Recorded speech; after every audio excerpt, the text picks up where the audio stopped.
So running through the quick program list today, in the opening, we do have Mr. Chan Chao Ho, Government Chief Digital Technology Officer of GovTech. We have Mr. Tan Gi Teck, Technology Management Practice Lead and CIO Chapter Lead in GovTech, followed by a sharing by Khang Leng, and join us for the Fireside Chat between Khang Leng and Sheong, towards coming to the end at 8:15 for the end of the session. Okay. So without further ado, I'm just going to hand on this stage to Chao Ho. Yeah, hi. Thanks, everyone. Okay, I'm glad that most of you are many people I know here. So thanks for following us and supporting us. More importantly is that I don't like to keep open because I'm not a regular government person. So I'm going to spend the next 10 minutes talking about something quite controversial.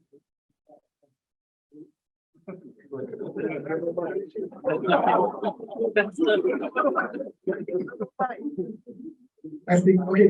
See, it's auto-censored. Cybersecurity guys are very good. Yeah.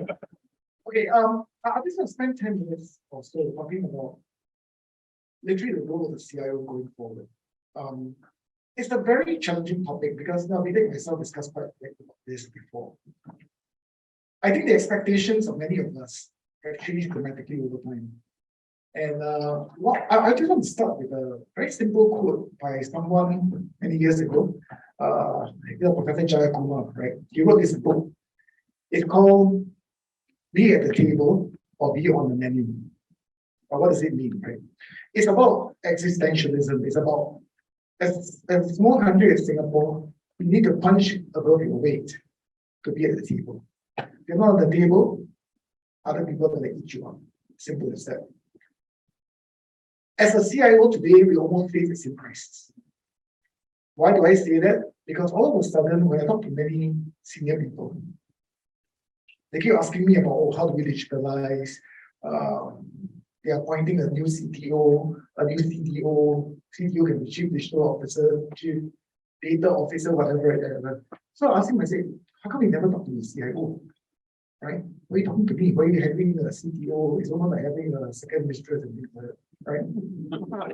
And the answer is very simple. He said that, look, my CIO is only for me. So there's something very wrong about that. Because I believe that if you are really the CIO of a company or an agency or a government, you need to be the guy at the table, right? And the CEO is not giving you the seat at the table. Something is really wrong. Again, that's it.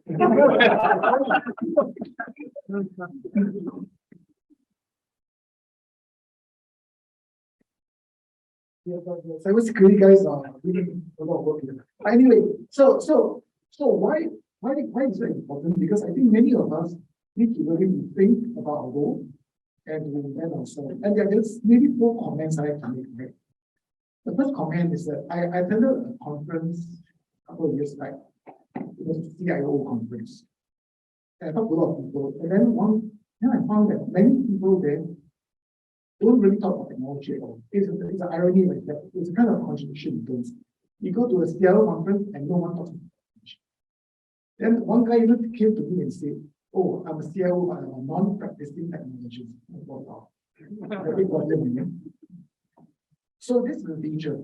If we start losing touch with the very thing that we are supposed to be good at, you'll lose the seat at the table very quickly.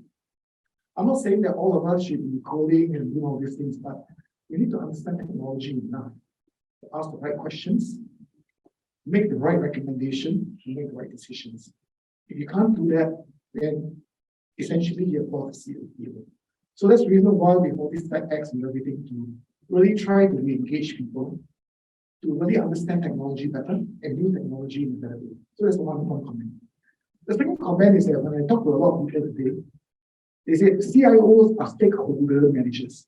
You're not a concierge at the hotel, you're not the marketing director of IBM, so you're not a stakeholder manager. Our job is to provide solutions. Our ability to provide solutions distinguishes us from just another stakeholder manager. That's the reason why if the CEO doesn't go to you for solutions, and ask somebody else. Think about it, it's a huge problem. The third thing which I think is dramatically important is that we all can't be good at all kinds of technology. Technology is complex, all of us know that. But you need to be very good at your domain. And I think something Khang Leng will probably talk about. The so-called coming together of operations, technology, policies, etc. has become something very important. And you need to be the king of your domain. So if you're in the Ministry of Health, you better make sure you know health tech very well. How is technology going to solve impending health problems? What kind of new technology is happening in the domain? So that you can be capable of integrating this and making recommendations to your board, to your CEO, so that again, you earn a seat at the table.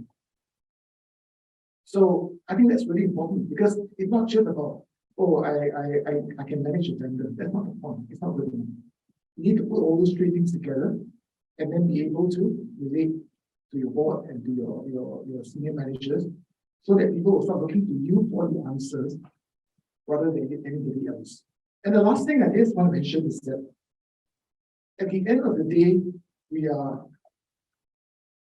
we have to be known for one thing, the ability to deliver. Right?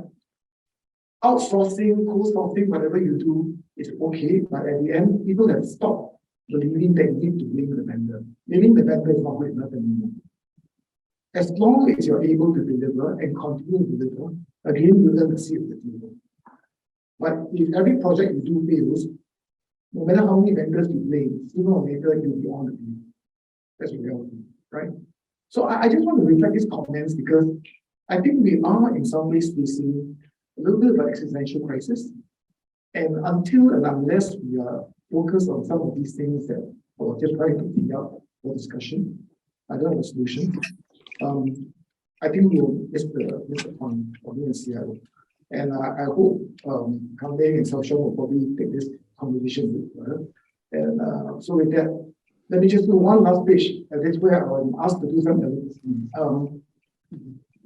As part of all our education, we're going to have a very big developers conference at the end of the year. It's in November. These are what we call the small tech, whereby we have small group of people meeting. Every year we only have two bigger ones, we call them Stack X. The last one we had was data science AI, participation about 2,000 people. Every 2 years we do a very big one. This one probably about 6,000 people as well. The last one in 2020 was 6,000 people. And why is this important? Because this showcases what we do in the government, but more importantly, is what the industry is doing also. So we're going to have very interesting speakers coming all the way from the US and abroad. Like, for example, AWS is having their distinguished engineer, Mr. Anything Corey, who is the guy who designed Nitro, for example. So very interesting topics we can talk about. Microsoft is sending on their senior vice president, Paul Lorimer, etc. And Salesforce has one of their chief technology officer. So you'll hear from very interesting people, both from abroad, from Singapore, and looking at that. So please, if you can come along, please come along. I think you'll hopefully help us make this a better community moving forward. So with that, thank you very much, and have a good evening.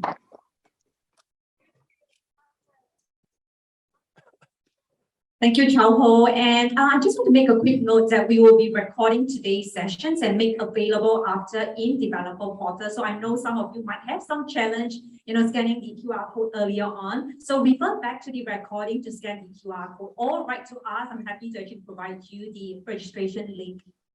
Sorry, this is actually the link to actually register interest. Okay, so without further ado, let's just welcome Mr. Tan Bee-Teck. Thanks, Diana.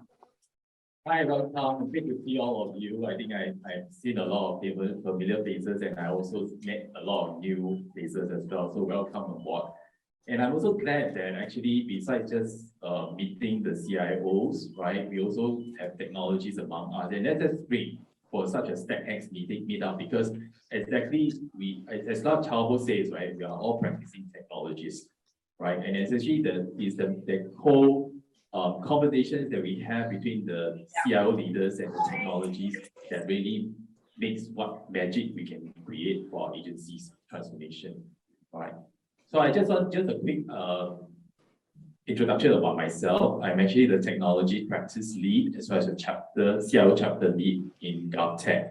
So I oversee the professional development for the GovTech CIOs that we forward deploy to a lot of our government agencies today. Right. As part of the professional development, we have actually over the last 2 years put in place a very clear competency framework to guide the development of our CIO competencies, both in the functional areas as well as the technology areas as well. So in areas like technologies, we will expect our CIOs to level up in terms of digital competencies in data, in areas like AI, ML, right? In cloud technology, as well as also into some of the practice like agile practices, as well as also the in terms of the service design as well. You know, how we are actually taking a more user-centric approach to looking at service journey design and also mapping out what will be some of the potential opportunities for us to transform the service experience for our citizens. All right. So as part of that professional development, we have also this year just completed our inaugural CIO Milestone program for our public sector officers as well, CIOs. All right. The intent is that we're going to have this on a yearly basis run so that we can actually better equip our CIOs so that they are better trained and ready to move from NG group to the boardroom, right? So that they can be effective CIO leaders at the seat at the table to contribute to the overall transformation conversations with the senior leadership in the organization. So that's one important pillar of our CIO chapter. The other second important pillar is really about how we're actually helping our CIOs to continue to upskill themselves and keep in touch with technology and understanding the domain. So there will be constant professional development efforts, coaching, including talking to CIO peers as well to level up over time as well. And the third part, which is really important, is really about this community, right? Nothing beats us having just monopoly of ideas within the public service. A lot of the new innovative practices and ideas come from the industry. So it's events like that that allow us to be able to learn from peers and exchange notes, and then also share how we can actually do things differently together, right? So thanks to Chao Ho, we're very glad that he can help to open up the opening and give us some very provocative thoughts about the existential issues around the role of CIOs. And then that helps us to think about some of the things that we need to do moving forward as well, right? So as part of the StackX, we have also got the privilege to be able to have a CIO Edition. Our plan is that we're going to make this a quarterly effort event that we're going to meet up regularly. And the topics that we're going to share covers very broad, right? And we do invite you to come aboard as well. If you're interested to share, let us know, right? We'll be very happy to also invite you to be part of the sharing events as well, right? So these are some of in the past, we have actually organized 2 editions. Unfortunately, because of the pandemic, it has been done virtually.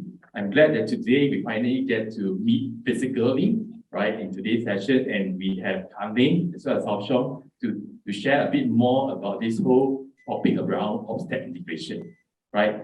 Upcoming in November, we're going to have a topic that talks about data-driven organization, right? How do we make sure that the whole partnership between the Chief Data Officer as well as the Chief Information Officer can be so powerful to really drive the transformation of organization to be a lot more data-driven. So look out for that event, right? And then next year, planned in April, we're going to talk about some of the organization design and strategies that will lead and drive digital transformation effectively as well. So these are all topics right at the heart of what we're thinking about as a CIO leader and technologies. So I hope you do look out for the events and sign up, and we hope to see you in future events as well. So with that, I will hand the mic back to Diana to introduce Khang Leng.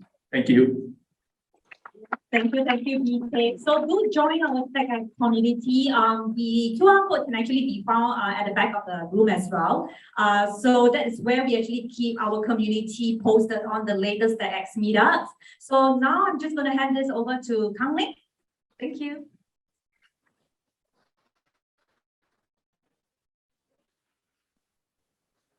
Hi, good evening. Glad to see so many faces all in one room. Okay, so once again, my name is Khang Leng, I'm the CIO in MAM. So I think without further ado, let me just jump straight into the topic for today, which is really about how the CIO move from the engine room to the boardroom, right? And it all has to do with this topic around. For those of you, you might be more familiar, I think you can think of this as a business and IT alignment kind of a concept, right? Wow, somebody just hacked the thanks. Or is it supposed to be this way? Oh, okay. All right. I was just kidding with this. Now it's still the 7th month. Okay, so I think this will be the outline of my sharing, right? I think it's important to understand why offsite integration, what may be some of the dimension to offsite integration, and then I will actually be sharing a little bit about MAM's example during COVID, how do we step up, right, to support the operations, and I'm sure for those of you who have been in Singapore for the last 2 years, you might have heard of the outbreak at the dormitory, right? So what are some of the things that we have adopted, in order to drive some of the digital solutions that we deploy to support MAM's operation at the various dormitory? And then I think the important thing is what the key takeaways. I think we hopefully at the end of this session you will understand the importance of offsite integration. I think back to what Chao was saying, the existential issue with our role, right? CIO role in this ever-changing and fast-changing world. And then what are the key steps that you can take to actually cultivate offsite integration in your respective agencies or companies.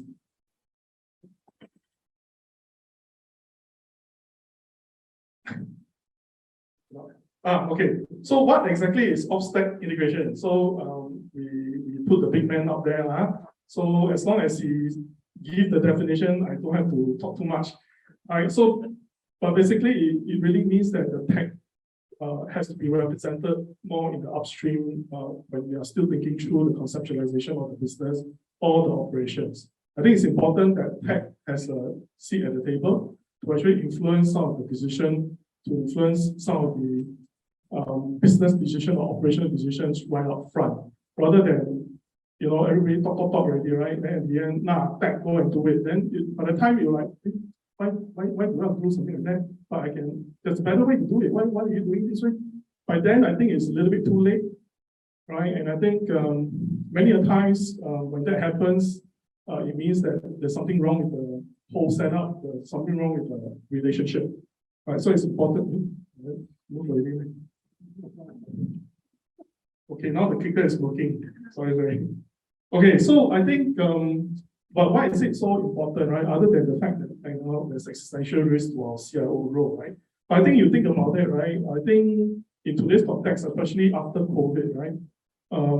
There is an increasing need for many of our services that we provide, whether it's from private sector or public sector. We need to digitalize. We need to make it available online. Right, I think, and also the fact that the expectation has already, gone through the moon already, right? I think business and stakeholders and all that, they expect us to deliver fast. Many a times during COVID, they say, "Hey, I need it yesterday, you didn't give it to me now," right? So I think the expectation has really shifted multiple times, 10 times, 100 times, 1,000 times. And then I think in the world that we live in today, the complexity has grown a lot more. Right, I think, and the way the operating context changes, right, is increasing in terms of velocity and speed. So therefore, there's a need to integrate, or rather increase the integration between the business ops, as well as the tech, right? Okay, so I think from public sector, point of view, right? I think. Public sector, when we are faced with certain things, normally we form task force and then that create something, right? So to some extent, that's what some of these things were also done, and we created a playbook. The Smart Nation and Digital Government Office actually created a playbook, right, on ops-tech integration. Right, I think the intention at the end of the day is really to guide agencies and CIO team, or whether is it the IT team, tech team, or the operations and the business team, what should both be doing in order to create that close relationship, close working relationship, right? Because it's not just a tech problem, right? To a large extent, it's also a business and operational issue, right? Because a lot, when we talk about that close working relationship between ops and tech, it requires both hands to clap together. So I think, okay, I will not go into too much of the detail in terms of the how, right? Suffice to say, you'll be around things like, I think you can read from the slide, right? There's things like structure, process, as well as finally, very important piece, which is the people, right? Therefore, I think the hows are really around how do you create coordinating platforms. I think Chao talked about a seat at the table, right? How do you create or how do you influence the creation of those forums where tech can be represented together with the business or the policy and the ops so that things can move forward with that close collaboration and working relationship. So that's from a structural standpoint.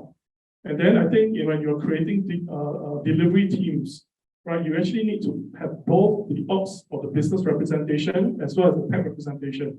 Because in today's, earlier on I talked about the ever-changing and the high speed of the operating context changing, you need that close integration between policy, ops, and tech, right? Because I think to a large extent, if tech is at the last, in terms of pecking order, if tech is at the lowest food chain, right? I think you can't change fast. You can't respond to changes fast.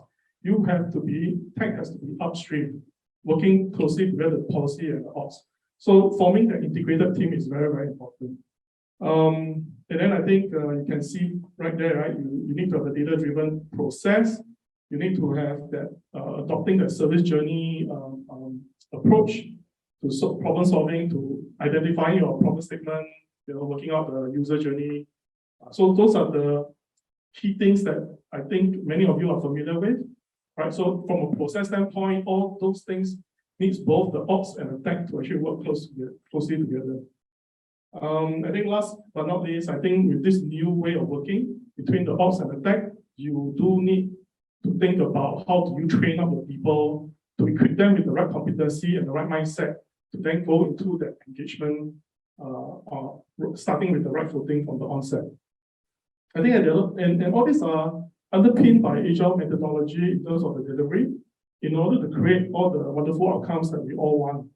Right, I think I will not belabor the points too much here, but just to give you a quick sensing in terms of when we say, from an organizational structure standpoint, right? When we look at this ops and tech integration from a structural standpoint, we look at it at two levels. One is the organizational level, where you form organizational standing committee, whether it's a board meeting, whether it's a so in the public sector context, there will be meetings chaired by the Temasek, meetings chaired by the deputy secretary. So all those forums need tech representation, right? At the project delivery level, and I think many of you were already practicing it, right? You probably have product owners, you probably have a software engineering team, the development team, the scrum masters, and so on and so forth. So all those roles and relationship, right? You actually need to form that integrated mission team.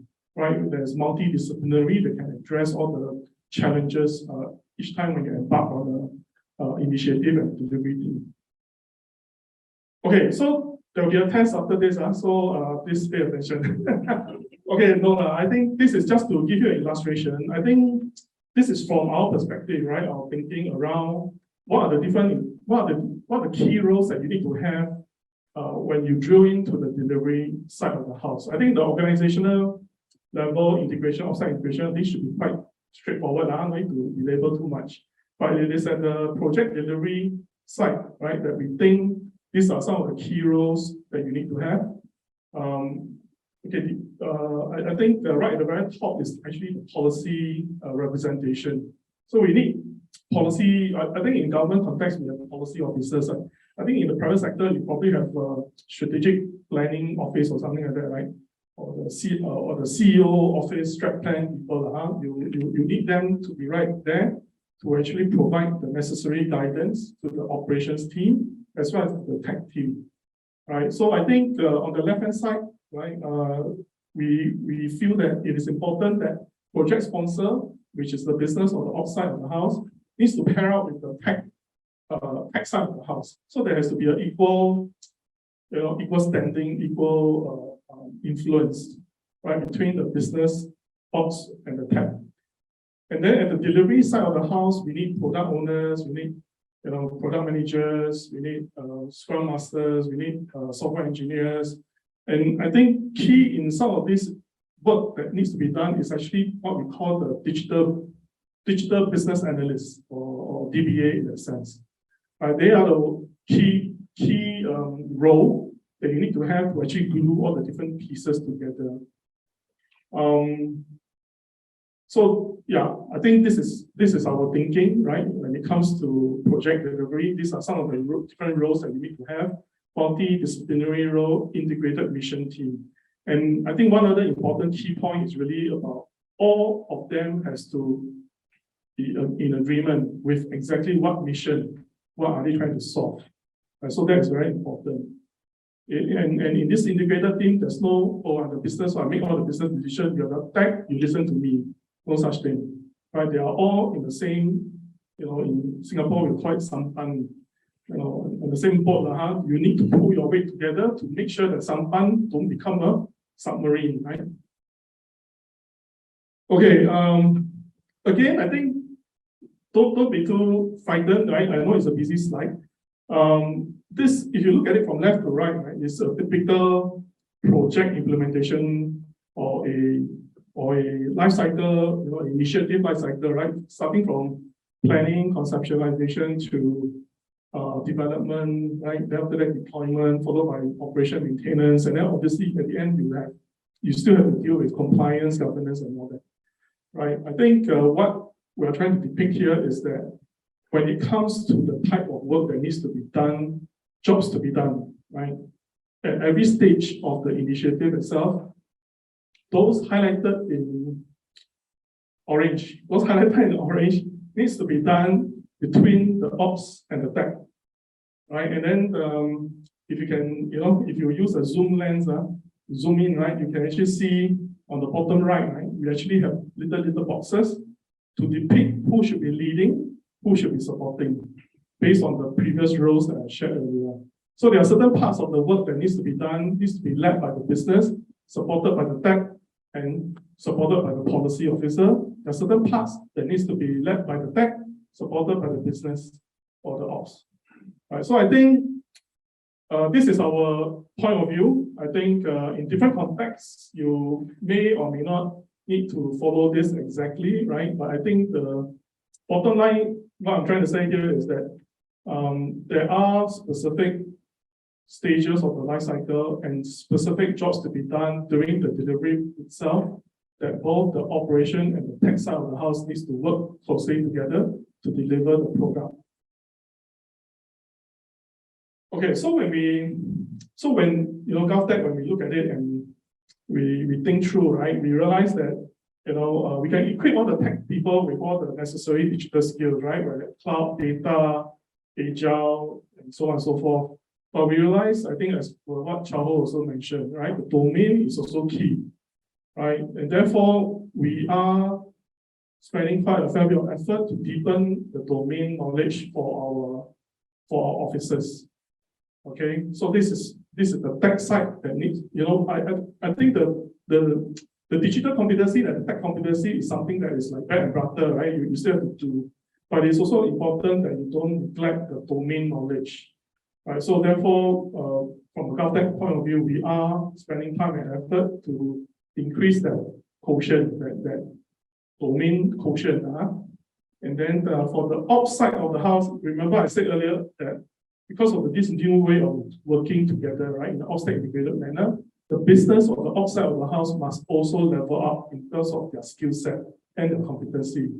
So when we map it to the different product, the business roles or the ops roles, right, whether it's a product owner, whether it's a subject matter expert or policy officers, we realize that across the life cycle of the initiative, there are specific competencies that they need to have. And those competencies, we actually box it up in blue, light blue, right? So things like human-centric design, data-driven decision-making process, and service journey. So those are the typical things that we think, like the product owner will need to have, or subject matter owner, subject matter expert also need to have, or the policy owner needs to have, right? So I think, but then again, it all depends on where you come from and your operating context and your business context. So some of these things may or may not apply to you entirely. Okay, so I think maybe this is the part where people will wake up a little bit. So because some storytelling, right? So okay, so when COVID hit and the COVID outbreak in the dormitories, obviously there are other digital solutions that we put in place to tackle those things, not to cure COVID, but to facilitate operations at the various dormitory. And then a problem statement was actually posed to MOM. How do you facilitate the return of 1.1 million workers going back to work? Number one, you have to make sure that, and I shouldn't name agencies like that. How do you take in the inputs from the various sectors, especially sector leads? Right, all these appointed sector leads have to say that, okay, this company, this type of, all the karaoke bars and nightclubs cannot go back to work, right? But construction company A, construction company B, landscape company, services company, manufacturing, some of this company can go back to work, right? So we need to take those inputs from the various sector agencies, right? And then combine with which dormitory are cleared of COVID. So there was a huge effort to test, PCR test every single migrant worker living in the dormitory. Some of the dormitory is as large as 20,000 migrant worker, right? It's like a small town, right? So I mean, obviously we don't have a technology that can test PCR positive or negative, but there was a need to actually collect all these data feeds. Right, so which dormitory has already cleared COVID tests or PCR, right? So we need to pull all the different data sets from different places, right? And then I think last but not least is also what they call the health code, right? So there's a work code, there's a residency code, and there's a health code, right? So we need to pull all the different code to then combine it into one access code. And then what does the access code do? The access code will display whether it's a green. Green means the worker can go back to work. So every migrant worker has an app, right? We repurpose the app to display this color code, right? So the migrant worker, before they step out of the dormitory, to actually show the jaga, the security guard. So if they got a green access code, that means they comply with sector lead agencies that say that they can go back to work. A company is now authorized to start work. Their residency doesn't have any COVID outbreak or COVID cases. And then the health, they are tested PCR negative, right? So we need to combine all these things, roll it out into what we call access code, right? And then you can show green, or if they're red, then obviously they have to stay in the dormitory, cannot go out. Okay, maybe next time, yeah. So anyway, many agencies involved, So it's not easy because there's many stakeholders, different priorities, right? Yeah, and then the COVID situation was also evolving.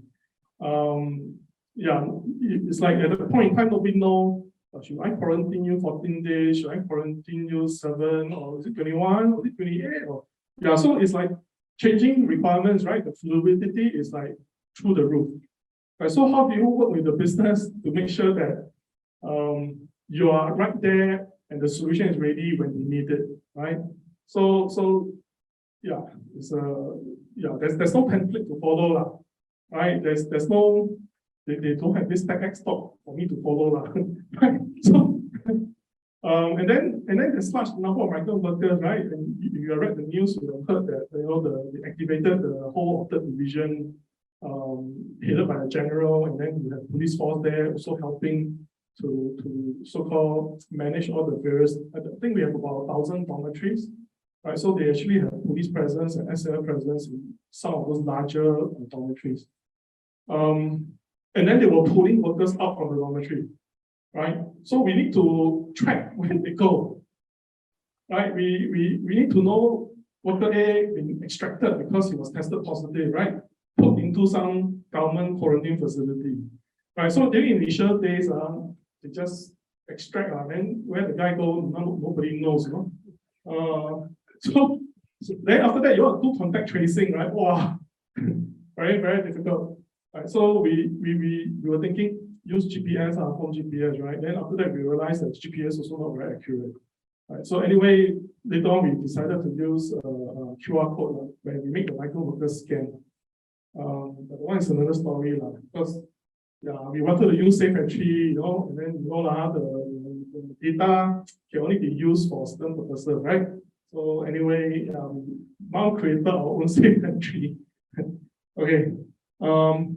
Now, I think from a structural standpoint, when we first started, okay, this is the final outcome, you know, at the end of the day. But when we first started, right, we just put people. So our Mount DS got together with the time was called Young. So called Young, and then DS Mindev in the so we formed, or rather they formed this task group. Right, and then I was asked to also partner with the ops director, right, to jointly head out the whole effort, right, to manage this entire access code build up, as well as the operations and how the whole access code needs to be run, and the logic and the business policy, and as well as the policy and the business logic tied to it. Suffice to say, there's many people involved. I think DSDA also helped out quite a fair bit, right? They managed to, they were in fact supporting MOH as well, right? Doing out some of the back-end medical systems, right? There's multiple, I can't recall exactly all the acronyms are, but so public sector always like acronyms. But they were part of the team that helped, including the MOM internal team, the data team, and so on and so forth. We also had partnership from the sector leads, and then the technical team in the various sector leads as well. I think this is just a representation of what I talked about in terms of at the delivery level, right? So that is more at the organizational, structural integration, steering column level, what we call it steering column. This is the working level, all the different roles that we have, pulling in people from, whether is it the sector lead, the representation of, people like MTI, EBB, BCA, just put them into the working team, and then work with the technical team over at the side as well. Okay. Then I think from a process standpoint, we did the journey, we did a service journey. We walked through working together with the business user and the ops users, step through the journey for the migrant worker, right? Then after that, we tested the solution, the first MVP. Now we tested it on the ground. So we got hold of 300 migrant workers in 3 different dormitories. So each dormitory had about 100 pilot users. So we make them go through, right? Morning scan QR code, right? To say that they're this location. Then after that, they go and then access the access code, show the Jaga. Then after that, we simulate going out, then we simulate coming back in. Then along the way, we realized that, we got problem with Wi-Fi, right? Then we got IMDA to provide free data SIM card. So these are some of the things that we have to go through, right, to solution, right? Work with the ops users to solution, to think of alternatives, to think of what are the changes that's needed, whether is it at the interface. We spend a lot of time reading, changing the fonts and the language, right, to make it so watertight that when you read, it means this, right? And there's no other interpretation to the word that we use. So we spend a lot of time working with the ops and the business and the policy users, right, to find the right words, right? Other than building the tech solutions behind it and doing all the data piping and all that, but those are some of the other things that we have to do. Okay, and we were given 2 weeks. Remember, I told you, right, that business stakeholder always say, hey, I want the solution yesterday, right? Give it to me now. So we managed to negotiate 2 weeks. Very good, 2 weeks. So we had to repurpose many of Mom's solution, whatever we already have, right? And when we first launched it, obviously, it's like with a lot of scotch tape here and there, right? We bend it here, bend it there, but we still managed to launch it within 2 weeks, right? So we had to repurpose many of the things, right? So this slide is just to tell you what are some of the things that we did to repurpose. So at FW1 Care, for those of you who may be familiar, FW1 Care won the Tech Laser 2021. So we received the award from Min Zhou, so that one, wow, very proud. And then some of the other solutions that we also quickly, cobble together. Yeah, so I think Mom's success code during COVID demonstrated what good ops tech integration would look like from a structure, process, and people standpoint. I think I didn't really quite cover people because I think I was quite fortunate, right? When I went into Mom, I thought, when I joined Mom, right, January 2020, right? So I'm the most lucky CIO, right? So I go in, I should make a So, but for kudos to Winking, I think she's not here. Okay, so anyway, Mom had a good technical team, right? I had a lot of data analysts there, data engineers. So they helped to do some of the data piping, transfer data here, transfer data there. So some of the other, I will not name those agencies. They also said, hey, Mom, help me do okay. Okay, so and I think it's important to have that strong partnership with the business users, and I think to Charles' point, you must deliver. You cannot talk. Wow, very good, huh? Okay. You don't like the laser auto on, not off. Okay. Yeah, so you cannot talk and then don't deliver, right? Because 2 weeks you have to deliver, right? Yeah. Okay. I think other important points that I sort of thought that is important, other than those structure, process, and people, right? Are some of these things. I think working relationship, and I think most importantly is trust. Right? Does your ops and the business trust that you can deliver? Right. So I think that one is very, very important. And if you still don't have a strong working relationship and trust, you need to start building it. Right? And how you build it is you need to demonstrate your capability. Right. So you can start small, build, gain the trust, gain the capability, gain the relationship, build it with the business.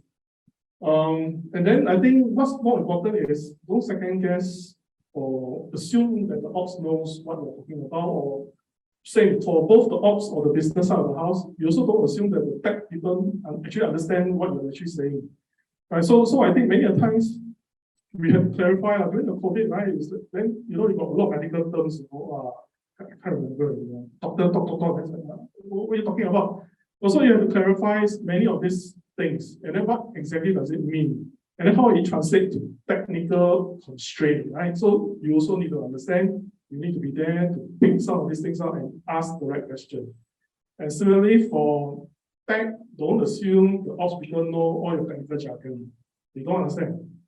And don't assume that you say, API here, API there, you know what you're talking about, they don't understand. You've got to translate the technical terms and the technical implications to business implication or ops implication so that they understand, they can then help to prioritize things.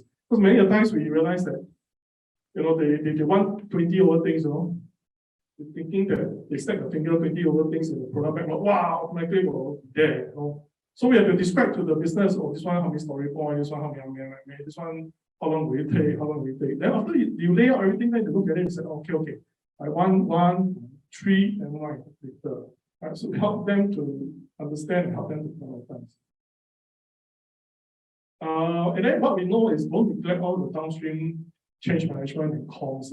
This is not quite abstract, but it's still important because when as they say, when the shit hits the fan, right? When the system goes down, something goes wrong.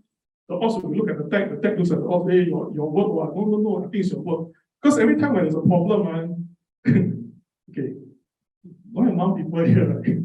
except for my staff. Okay. So when things goes wrong, the first thing that the ops people will communicate out to the stakeholders as well as to the public is, oh, there's a technical glitch.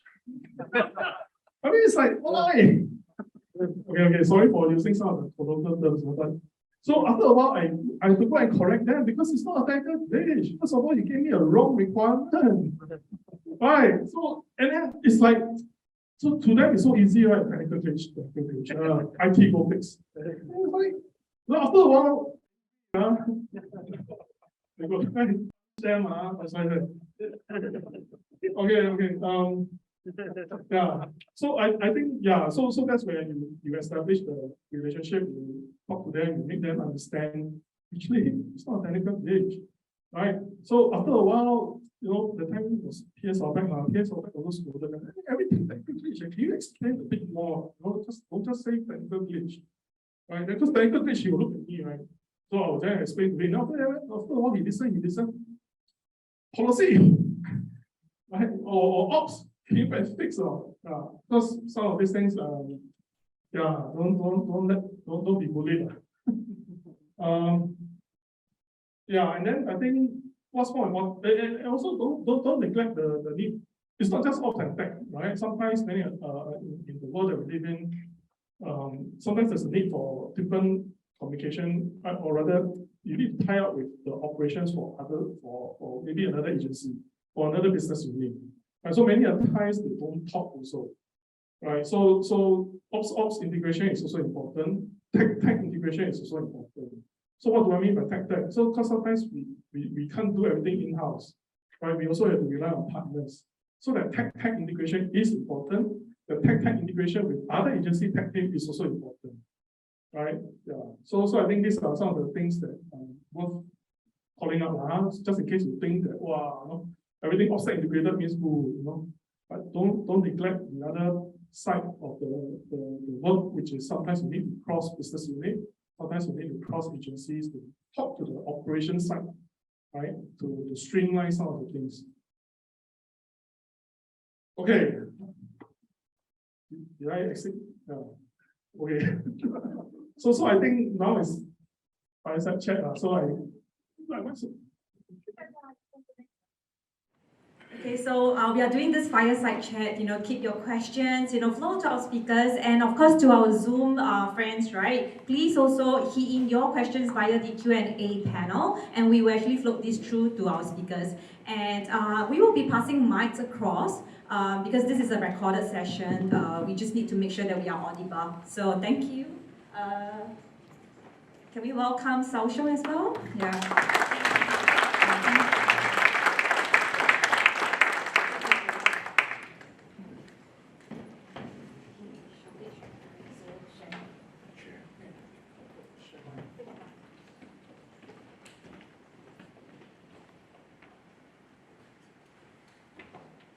So I guess this is the time when you're supposed to ask us questions. Yes, put in your questions. Yeah, so I guess this is the time you're supposed to ask us questions. So,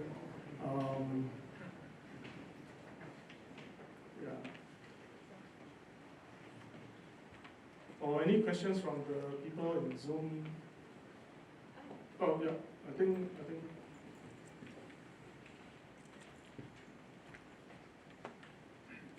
I'm going to ask more about your overall competency buildup rather than the particular project, but it applies to both. A lot of organizations go through this story of, oh, we see the competency roadmap, and we have little boxes, what job roles and what they need to know. And the implication is, well, you just give people in those job roles those seminars. But we know the reality. That's not how most people learn very effectively. Even if you give them these seminars for these competencies, people hear it, but that doesn't mean they can do it. So yes, you need some of those seminars, but what's the reality of how you get a big staff like yours moving forward on a competency framework where you can't just tell people about this stuff? You know, they have to learn by doing. And the reason I ask is because it's so popular to say, oh, you know, let's get a competency framework, let's get more training, you know, and all this kind of stuff. Everybody hears it in their own organizations. But it's necessary, but we know the reality. It's only a fraction of the way people really learn. Yeah, so I know it's not an ops-tech integrated question, but again, I think ops-tech integration do require some competency to be built up as well. So how do you move the entire organization in the direction that you want, ensuring that they pick up the right competencies as well as gaining the necessary experience and change in terms of behavior? I suppose that's your question, right? I mean, you can go for seminars, you can go for training, but whether or not you will start doing things differently, right? I think that's your question, right? Yeah, tough. But I think I suppose you can look at it from a few ways, right? One is you could potentially drive the behavior from a KPI standpoint, and be very clear exactly how you want their behavior to shift, right? So for example, if you talk about ops-tech integration, we want them to now be working closer with the operations and the business, right? In an ops-tech integrated manner, we want them to practice service journey, working with the business users to map out the journey. We want them to adopt agile delivery approach, right, to the development of the product.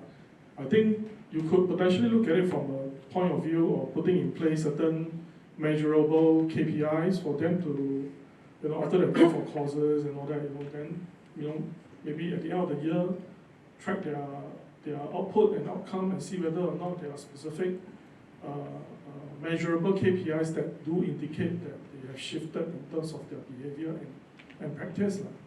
Yeah, so I think people will be driven by KPI. The lighter touch would be, we can form community of practice and then and help to get the evangelists in to perhaps lead this community of practice and like what we have here in StackX conference, right? I mean, to then drive the behavior change. Anything you want to add? Let me try to answer that from my experience. It's actually not very easy, and it really depends on the kind of people you have as well, right? Because the way that you train developers, for example, will be very different from the way you train others.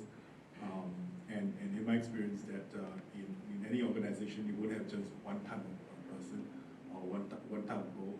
So across the different type of roles, you want to train people. I think the best way to assess whether they can do, if they can actually, or they have absorbed the necessary training to be able to execute, is really put them through the paces, right? To actually put them into the project, let the project run, and then evaluate the project out of it. Because there's no better way than to actually use the people that the training is meant for, right? Because other than that, to do all the other types of evaluation, I think it's not so real. It's still very theoretical.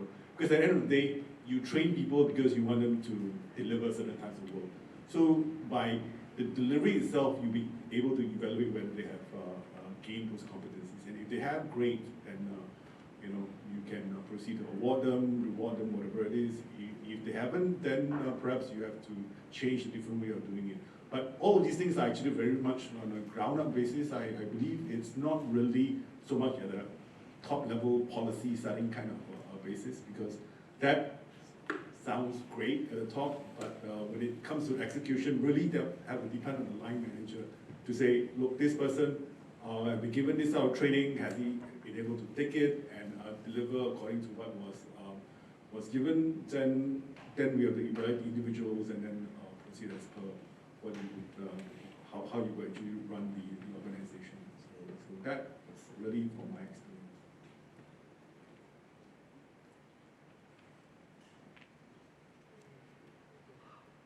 Okay, maybe I float in one question because the Zoom chat is actually getting very active. So this question comes in that will this agility and ability to deliver ads remains to be of importance? How would data be secured and what are the measures taken to make sure that it remains secure?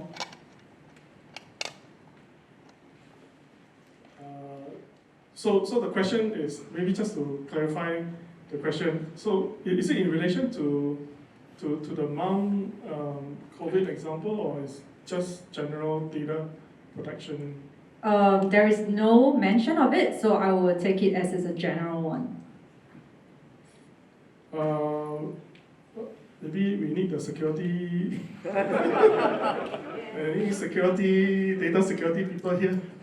And of course, we welcome, any thoughts, comments, from our audience here to provide, any comments with regards to these questions. So maybe I offer my thoughts on this. I think data security is important. I think that's for sure.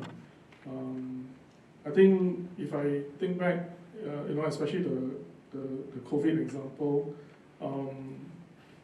we actually leverage quite a fair bit of the tax solutioning using government tech stack, right? Which is really like sort of pre tested and all that. And I think data governance, the other part of data governance is also not really so hardcore in terms of the technology, encryption and all that. So all those things I think we can do. I think what's more important is that the business stakeholders or the operations side of the house, they need to understand what type of data do they need. In that situation, many times there's tendency for people to ask for all the data sets. Whatever you have, give it to me. I don't care. But it's important to actually think through what data do you need, and you then ask for those data sets that you really need. And I think the stakeholders needs to be aware and authorize some of these data exchanges as well. And then I think at the end of it, there's supposed to be also a clear understanding that the data, the usage of the data is for what purposes, right? And so that it's clear from the technical team, from the operation team, what they can use the data for and what they can't use the data for. The rest of the technology to encrypt the data, I think that one is quite straightforward, right? When you're transmitting over unsecure network, just encrypt it. Data storage also encrypt it. I think what encryption algorithm you use, what cipher do you use and all that. I think those are the things that is easily solved and available. Thank you. So Dan here from Ghana.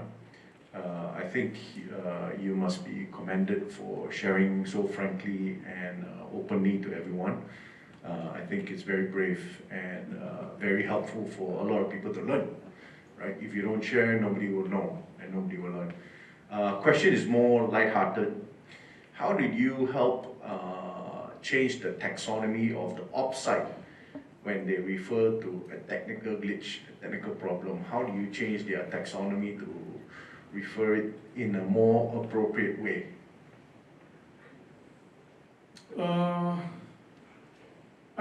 Okay, so to be honest, I think I know as technical teams, right? I think first reaction is always not to defend, right? I think first of all we look at it and say we analyze the issue, right? We try to uncover the reason why, like for example this migrant worker, right?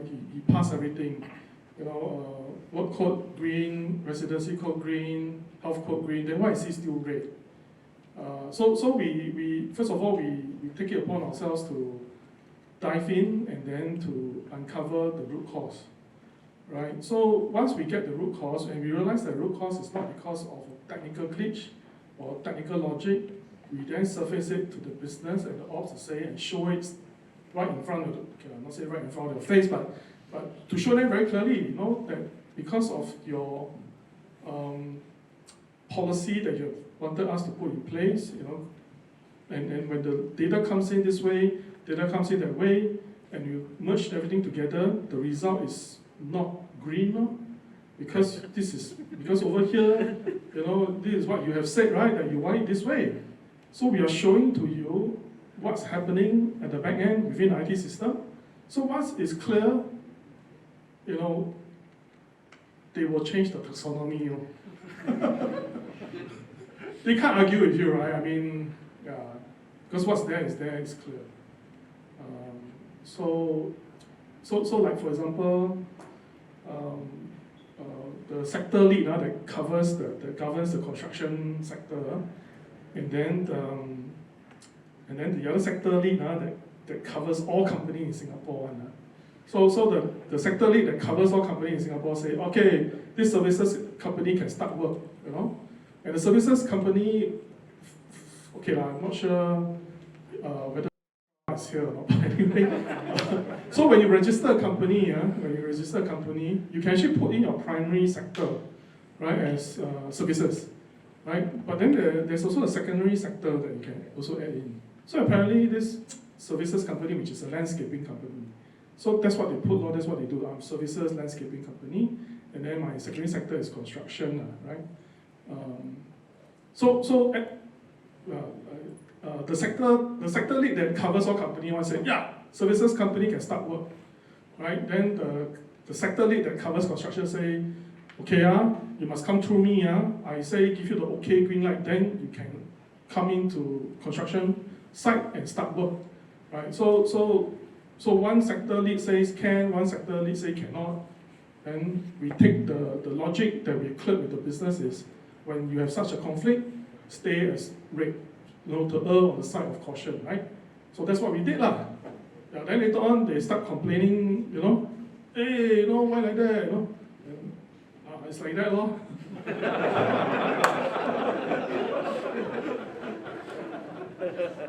Thank you. So hopefully I won't get into trouble. It's recorded, maybe I can delete it.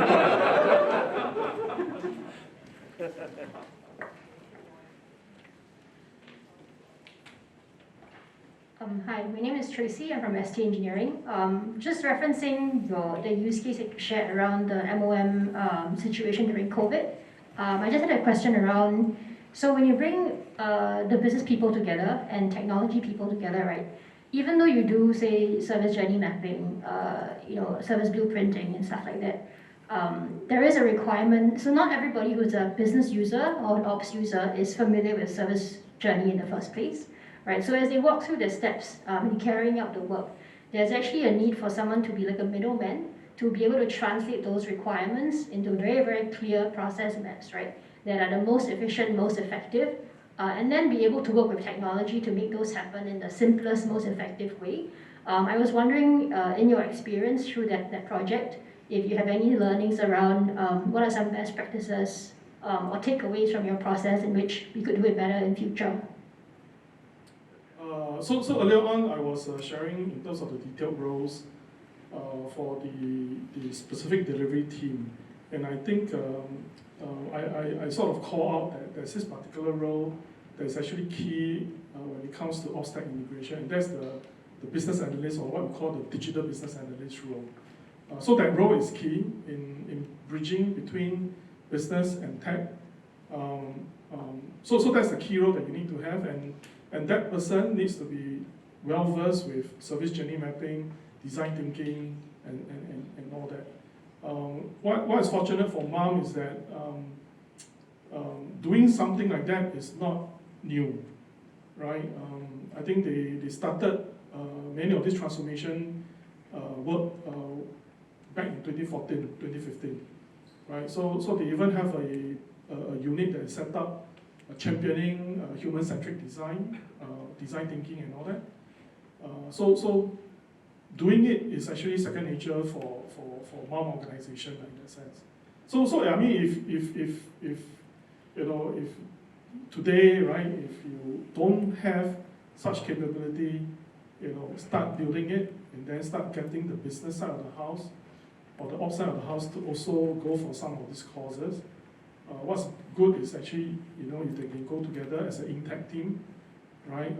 Especially when, you know, you are thinking of doing new initiatives, new project, do an in-tech team training of design thinking and all that. Do it together with the business. So you do it, go through the course together, you build relationship, you build understanding, you build knowledge. Yeah. Any? Hey, hi, sorry. My name is Jason. I'm from Imperva, so I don't really have a question, but just to add on, you know, in terms of the data protection question from the audience, I think the role of CISO today is a hard one. The CISO has to be 100% right? Whereas for a hacker, you only need to get it once, right? One time, that's all it takes. So I think the role of CISO is really, really tough. And I once attended a seminar in China before, right? Why are they so fast in rolling out apps, you know, new services? And the response from, I believe it was Meituan, the CIO. He said that's very simple because in China, we go more for innovation rather than 100% accuracy. So they would rather push out services earlier, faster, and the general public can accept certain flaws, right?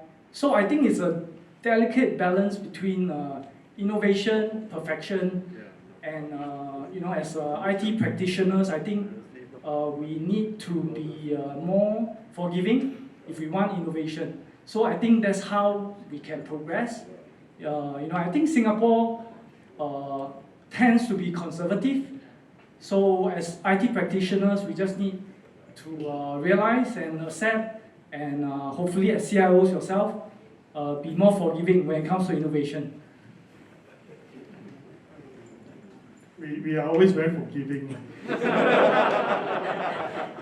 Yes. Can I float in one question for Sheong from the Zoom chat? Yeah. So with the evolving requirements, how does the CIO assist the op tech team clear the bureaucracy so that they can get what is needed and focus in getting the job done? Okay, so first of all, maybe I should introduce myself. I think I haven't done that properly. Sorry about that. My name is Sheong, and I have a confession to make. I'm not a CIO. I've never been a CIO, so maybe you guys should have invited me in the first place. So currently I'm an operating partner in Temasek. It's a very new job. I just started about a month ago, and I think I was invited before I joined. So at that point in time, I was the CEO of SP Digital. So SP here is Singapore Power, utility company in Singapore, and I helped SP to build the digital transformation initially, and afterwards I led the business unit SP Digital. And before I left, I actually held 4 hats. None of them exactly CIO, but so first was a business unit CEO. Then I was also the digital transformation person. I led the IT, I suppose, as the closest thing to being a CIO, and of course I led the OT as well. OT here is operational technology. For those of you who actually run OT, then you know what it means. And I just realized very closely that with Khang Leng, he was talking about ops tech, like, hey, ops tech, operational technology. No, it's not the same thing at all. Anyway, I'm trying to like figure out what the question was asking actually. Diana, do you mind just repeating again? Sure, no problem. So with the evolving requirements, how does CIO assist the OpTech team clear the bureaucracy so that they can get what is needed and focus in getting the job done? Okay. Again, I'm not so sure whether I'm the best person to answer this. The CIO's role to get the Ops Tech team here, but if the Ops and Tech integrated team has Ops in it, then probably that is a team that will help to clear. But nonetheless, I can explain a little bit about or share some of my experiences when I was in Singapore Power. And how I actually work with the different business units as I was supporting them from a technology point of view. So the idea is that we always need to stick close to the business unit leaders, right? So you need to be buddy with them.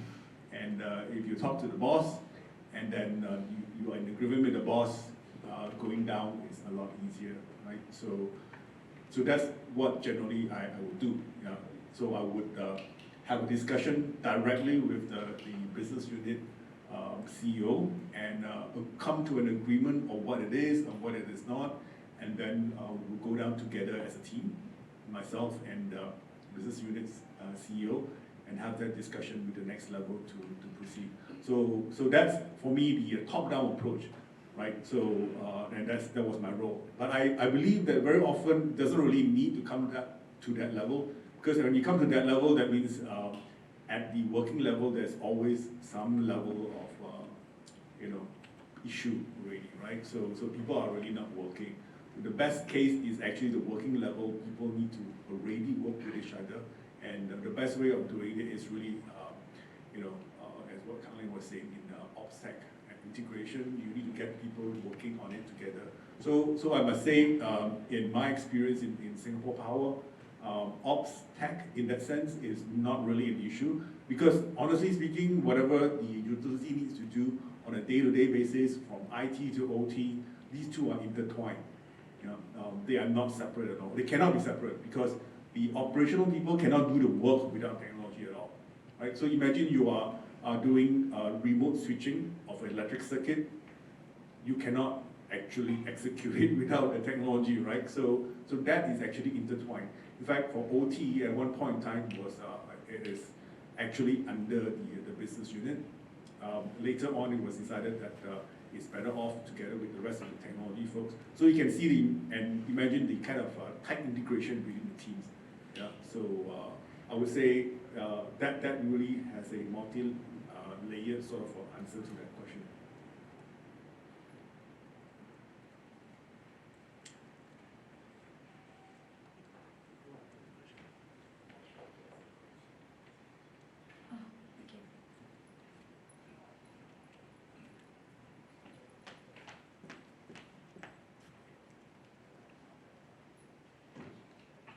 Yeah, I think kind of related to an earlier question.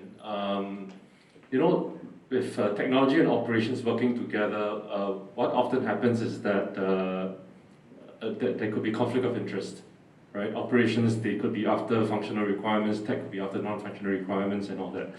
Any thoughts into how you can galvanize both sides to a North Star, right? So that both sides agree on what great looks like, and they can get into a place of having shared goals. And I think more specifically, any thoughts into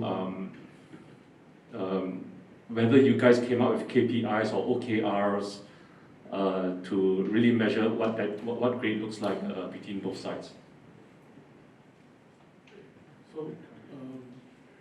Yeah, thanks for the question. I think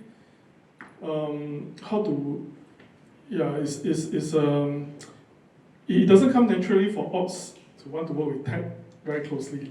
Many of times the ops will say, these are my requirements, I give it to you, you go figure it out, I carry on with my ops, and then the tech look at it, don't know what to do with it, 2 months pass, 3 months pass, after that go back, don't know, a lot of disconnect and all that.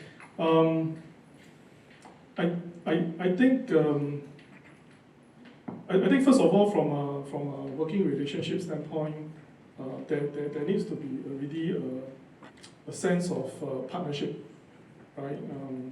And I think to your point that the North Star. So So each of the implementation delivery team has to be formed based on a specific mission, right? So, I mean, if you can think of it like a military execution, right? I mean, you want to take this law, there's an enemy there, go conquer it, So I think that clarity in terms of objective, the clarity in terms of mission has to be there between the ops and the tech as they are coming together and forming that delivery team. It cannot be a case where ops has certain hidden agenda and then tech also has some hidden agenda. So that kind of relationship, that kind of setup will bound to fail.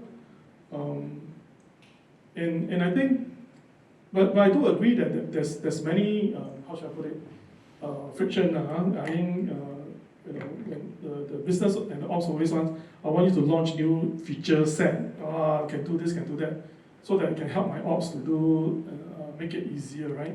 Then the tech, after a while, you say, hey, I got a lot of tech debt, I need to clear this tech debt, So I guess it's important that both sides has to be very clear in terms of what are the constraints.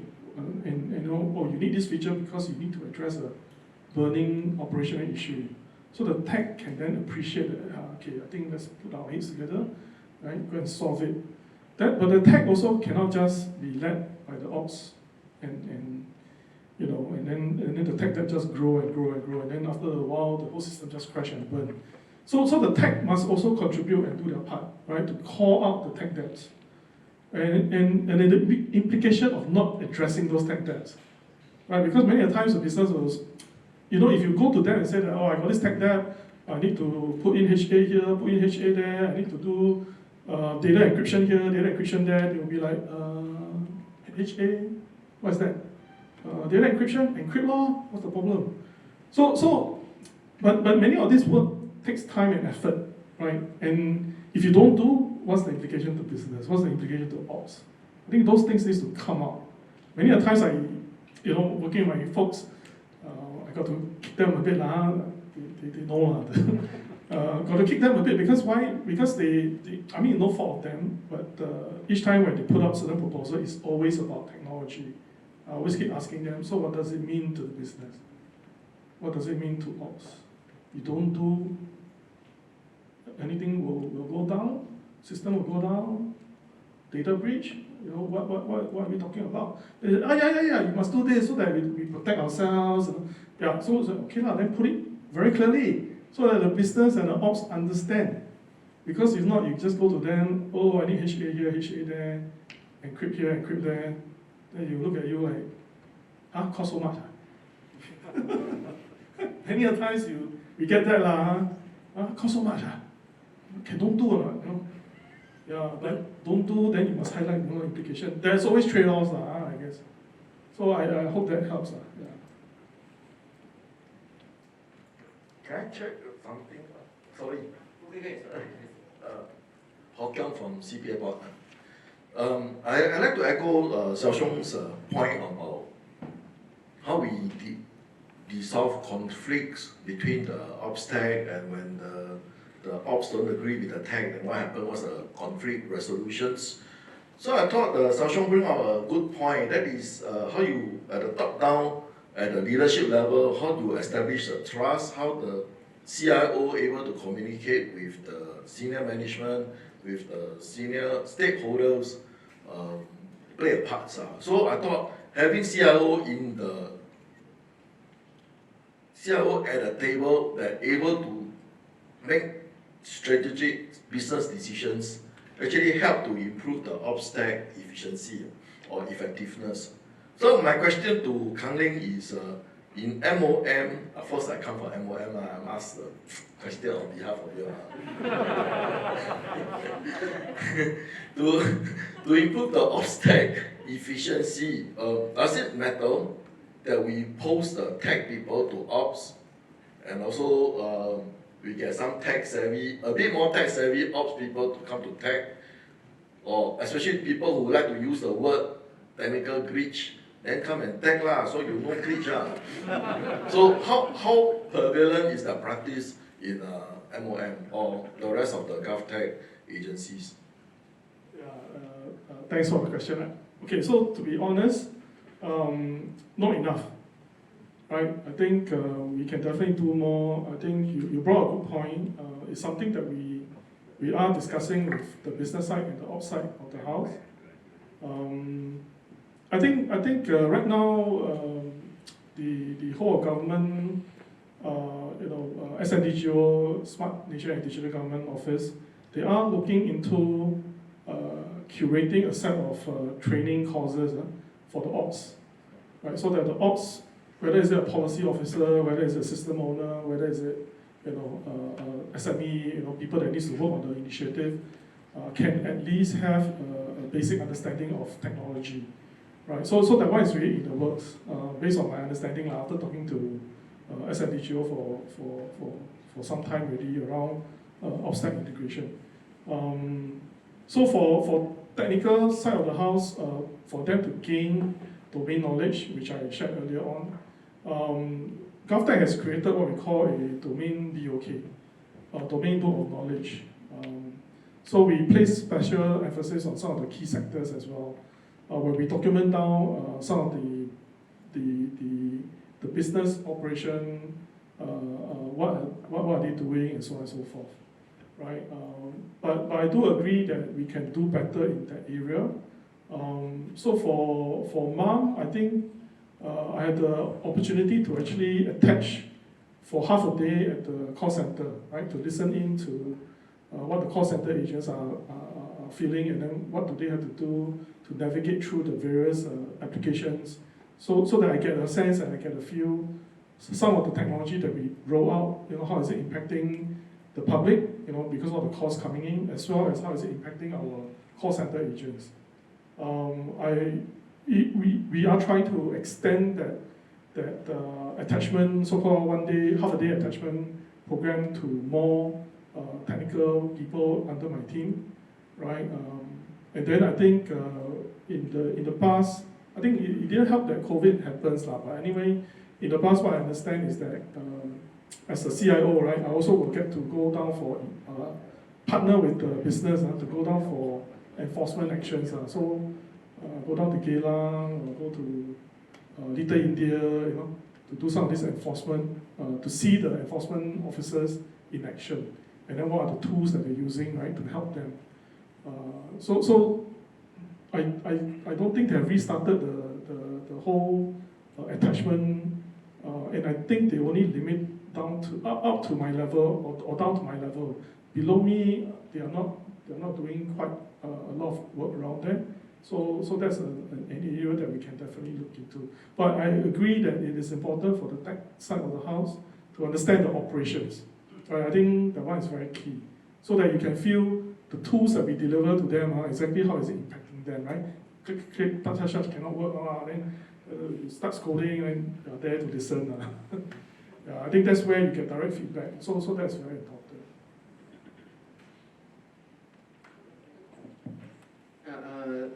We have quite a good amount of discussion regarding tech and IT, right? So I just want to contribute my point of view, or my 2 cents.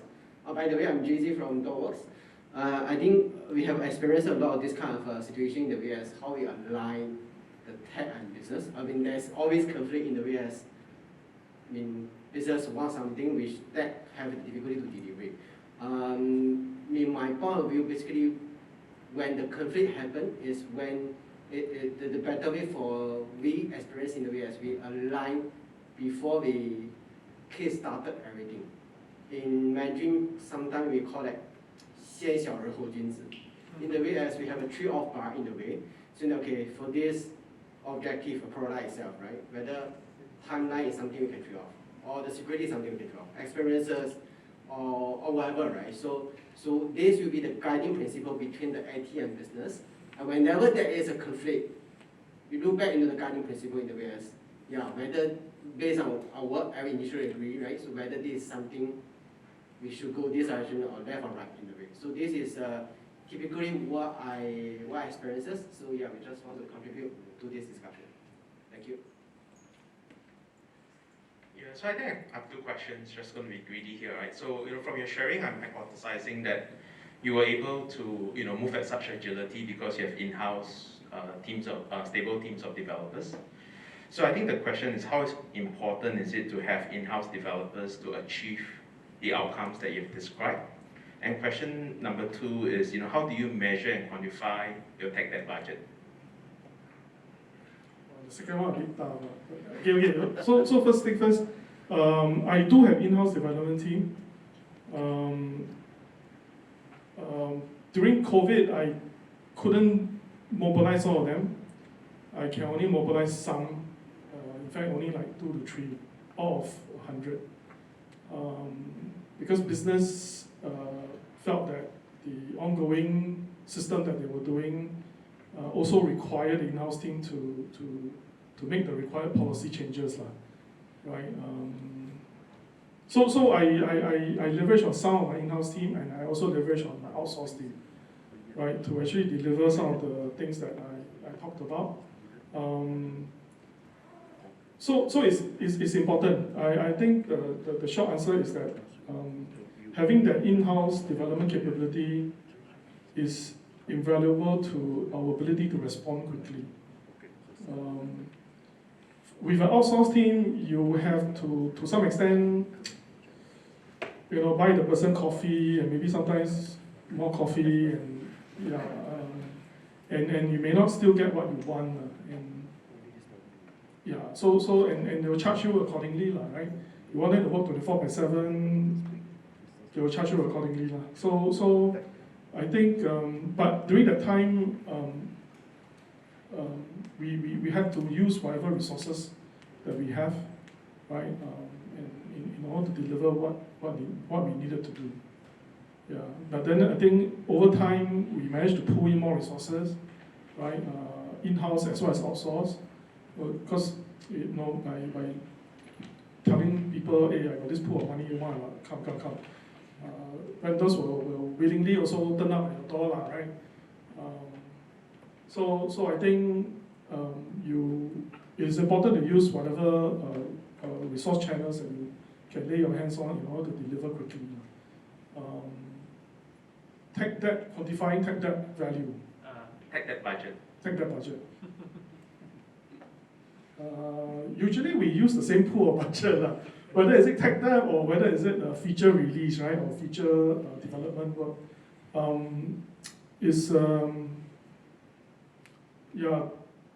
Maybe you can ask Michael Chang to can leverage on my team. How do you budget tech debt? So we usually already include that into the story point estimation during the planning phase. So we will actually allocate a percentage of the tech debt into the story point estimation. So if we estimated, for example, this project to be about 500 story points, then tech debt to be about 10 to 15% usually, then we'll just include it, and the total story points will then be used for the budgeting. This will call a friend to answer. Okay. So, just before we wrap up, maybe we can also invite Sheong. Would you like to also share, some thoughts that you have pertaining to this topic based on your experience, from the business perspective?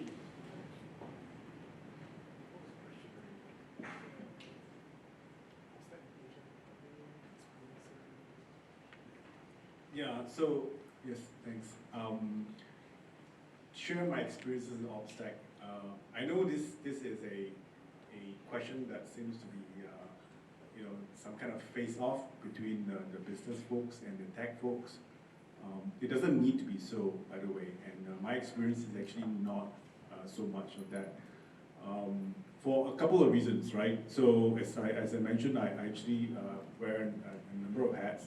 So one of the hats that I wear is the CEO of the of SB Digital, which we build our own products and we sell out to the market. So obviously within that team, I have like software developers developing the product, I have the product owners coming out with the product ideas and strategies and designers, like a salespeople, like business development people, like the whole gamut of everything. So within that particular range, then as you go up to the market, then of course you want to release the product as soon as possible. You want to deliver to the customers. Customers always have a certain kind of requirements that you need to make certain changes in order to deliver. So there'll be a lot of different kinds of things, and then how do you actually figure out what's the best way to move forward to deliver to the end customer, right? So it is actually not about the product folks or the tech folks fighting with the product folks, because you know what, we will have the same goal, right? Our same goal is to get the product out of the door, sell to our customers, earn lots of money, and voila, we all get rich. So that was the goal, and if everybody has the same goal, then the problem is solved. Of course, obviously, not every time everybody has the same goal, right? So you get the engineers always talking about tech debt, product guy saying we need to roll out the feature, the sales guy, hey, the customer is banging at the door, he needs to fix this bug, and so on and so forth. Right? So there will always be a balance of what is the best thing to move forward, and there needs to be some point somebody needs to decide. Right? At the end of the day, it's usually me, right? So it usually comes back and say, hey, you know what, Sheong, what should we do? And then make a decision. Make a decision for the best of the company. But obviously, you don't make the best decisions all the time. So you screw up one time, then you fix it another time, right? And then we all move ahead. So I think my experience in running the product then will be a little bit different from, say, when I was like the CIO supporting the other business units. And that would be like you have the business people, and then you also have the tech people, and then we figure out, what is the best thing to do moving forward. But then again, we also have different kinds of challenges. So within the SP world, or rather, I think many kind of regulated industries world, there's always things about compliance. There's always things about risk. So even if you talk about business or ops and tech, actually these are not the only two parties, right? So you have the compliance people coming in and say, no, you can't do this. The risk people coming in and say, look, this is out of the window because this is too high risk. So there's always a lot of other factors factoring in, and I think the understanding the universe and balancing and figuring out what's the best way forward is how everybody should be thinking about it, right? Rather than at the silo or at the individual point of contention. If you take one step backwards or take one step upwards and look at the overall picture, I think a lot of these things will have some kind of resolution, right? Whether it is the best resolution or not, that's really debatable, but they always have a resolution. And to be honest, at one point in time, it's always like bubbling up, right? So it's above my pay grade kind of a situation. Right? Your guys will say, it's above my pay grade, let's get our managers to come and talk about it and decide. If they can't decide, they will float up to a certain point where you either hit myself or you hit the business unit CEO. And if both of us have an issue, have a problem, right? We'll float it up to the group CEO, okay, who will actually make the decision. If he cannot make the decision, he will float it up to the board of directors, right? And at the end, then your chairman needs to make a decision to a certain point, right? So there's always a point of contention. There's always a point of a resolution, and I think we move along those principles of what is best for the organization and for the company. Usually, we can